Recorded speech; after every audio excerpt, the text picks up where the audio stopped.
Back now with two quick updates on a story that began this broadcast last night, the predicted quick and rapid spread of swine flu in this country and around the world. The U.S. military considering a plan that could establish regional military teams to assist civilian authorities in the event of a major outbreak of the virus this fall.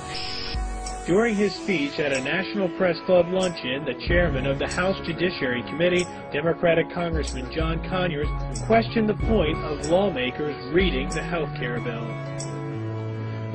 I love these members that get up and say, read the bill. What good is reading the bill if it's 1,000 pages and you don't have 2 days and 2 lawyers to find out what it means after you read the bill? Me, I'm like, get out of here, horses! Get out! They're coming to get you! And she's like, be quiet, I'm getting on the trailer. I like Obama. You know, up onto the trailer. And I'm like, no! Get out of there! And she's like, you're just a racist. She hears my desperation. You bet, lady, we may not win this thing. I'm going head up against pure evil, and you don't even know it exists. Cory Bureau is giving her daughters the usual childhood immunizations. But if a vaccine against the new H1N1 becomes available, her girls will not be in line. I don't want to have that kind of vaccination in my child yet until I know it's safe, 100% safe.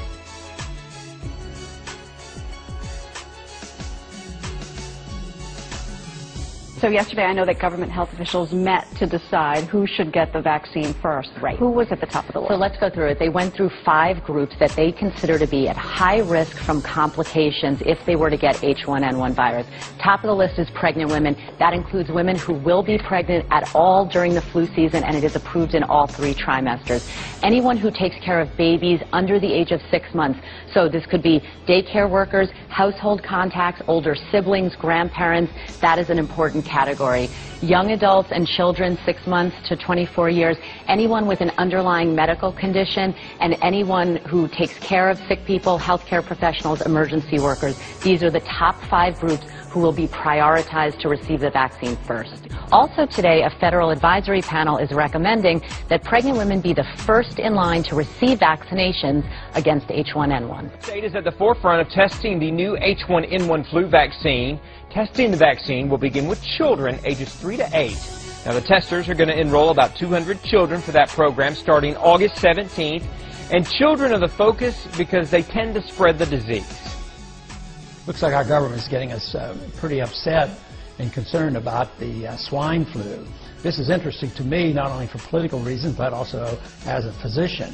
It makes me think back to 1976, the first year I served in the Congress.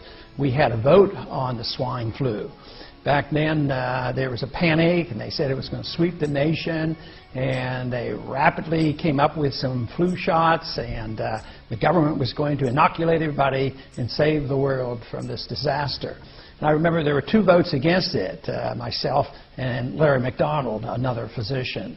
It turned out, though, that our instincts were correct. Not only did we object to it because we didn't think the government should be in the medical business and making these medical decisions, but it turned out that the instincts were absolutely right because the flu came and the flu went and 1 person died, except for those individuals who died from getting the flu vaccine. And over 25 people died just from getting the vaccine, and many got ill from it, until finally they had to suspend the whole program.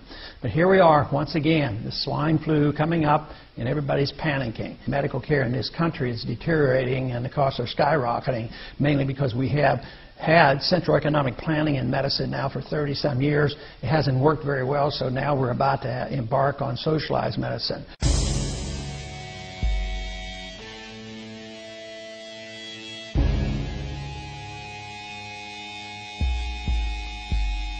Yesterday, healthcare executives indicated to the White House that they were going to slow the rate of growth over a period of 10 years, thereby saving $2 trillion. Wake up, America. You have to look at the underlying numbers here. What it means is that their share of revenue for all healthcare spending is going to rise to $12.8 trillion by 2020. 1.5%, slowing the rate of growth times 10 years, 15%. You multiply that times your 12.8 trillion, you get about $2 trillion.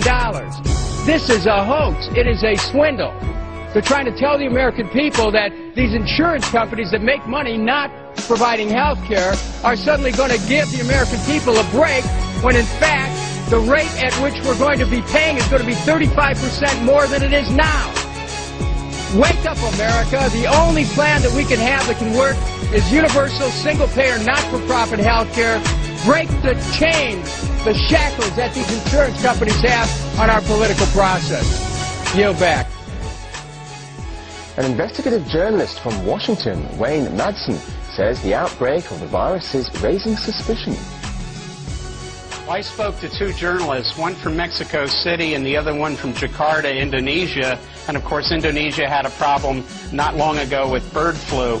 Both these journalists have been in touch with UN and World Health Organization officials, including a scientist who's dealt with Ebola virus and HIV/AIDS in Africa, and it's their conclusion, these scientists who they've spoken to, that this is a very unusual form of flu because it looks like it is a product of some gene splicing. The flu contains elements of bird flu, two forms of human flu, and various forms of swine flu. For them, it doesn't look like this is naturally occurring.